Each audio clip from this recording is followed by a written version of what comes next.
अस्सलामुअलैकुम। Specialised health care medical education department में बहुत बड़ी तादाद में शानदार जॉब अनाउंस की गई हैं। ये job Punjab public service commission की तरफ से अनाउंस की गई हैं। जॉब के ऊपर जाने के लिए जॉब से टाइम में एडवर्टाइजमेंट नंबर 5 पर क्लिक करेंगे।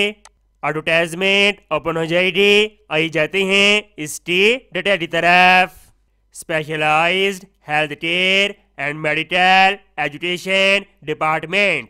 जॉब नेम टेक्नोलॉजिस्ट एंथीसिया स्टील BS17 पट्टी नोटरी होगी।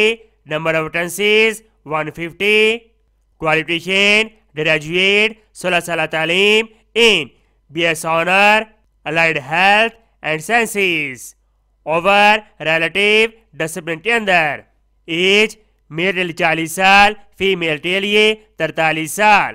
Place of posting anywhere in Punjab. Syllabus for test 80%, qualification में से 20%, जर्नल नॉलेज में से।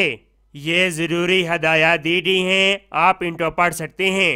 एप्लीकेशन जमा करवाने की आखिरी तारीख 6 मार्च 2024 है। उम्मीद करता हूँ ये जॉब आपको बहुत ज़्यादा पसंद आई होगी। इस स्वाब की नीचे शेयर करें। मिलते हैं नेक्स्ट वीडियो में और अल्लाह हाफिज़।